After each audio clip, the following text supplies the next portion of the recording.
Stories by Fatimah. Episode 9, Robert's Robots. Robert was a teenager. He lived with his 12-year-old brother, Leo, and his parents. Robert wanted to make an invention for a science fair that was coming up in 2 months.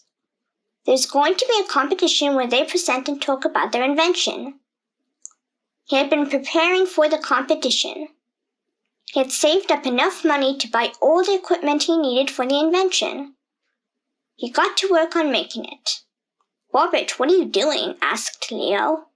"I'm making fighting robots for the science fair," replied Robert. "That sounds awesome," said Leo excitedly. "You can also help me," said Robert.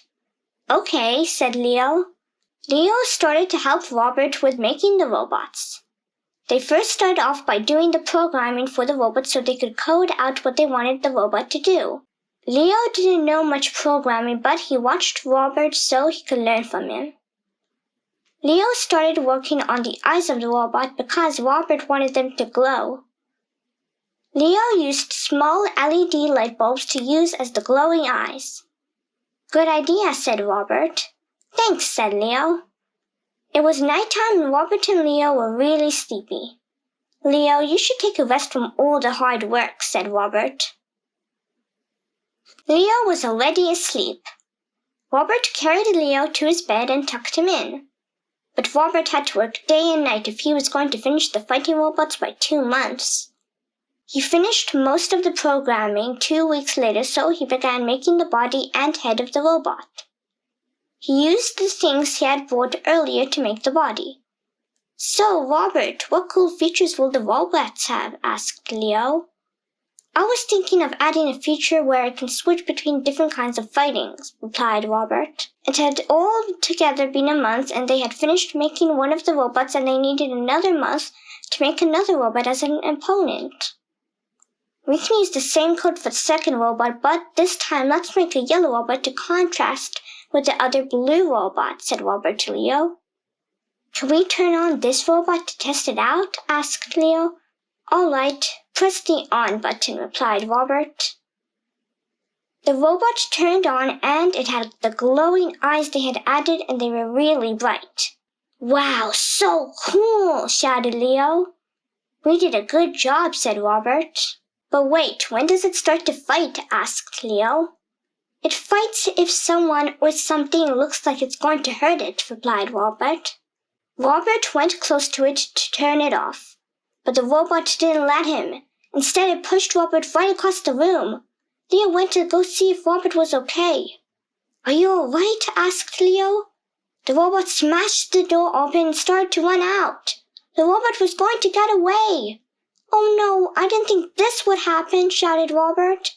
"That robot is running away really fast," said Leo. "We have to catch it," shouted Robert. They went outside to the car. Robert had just got his driver's license. Robert and Leo jumped into the car and started to drive after the robot. "We have to make sure that robot doesn't cause any damage," said Robert. The robot stopped for a while and they caught up to it again. Robert tried to make a run for it and pressed the off button, but it didn't work. The robot grabbed Robert, spun him around, and threw him down. "That hurt," said Robert. "The robot is heading to the mall," said Leo. Robert realized something. The robot was slowing down when it was running. It looked like it was running out of charge. "I have an idea," said Robert. "What is it?" asked Leo. "All we have to do is to wait for it to run out of charge, because doing all this must take up a lot of its battery power," said Robert. "We have to keep track of where it's going as well," said Leo. They went into the mall and saw the robot again. It was walking around and everyone was looking at it. "I hope it doesn't hurt anyone," said Robert.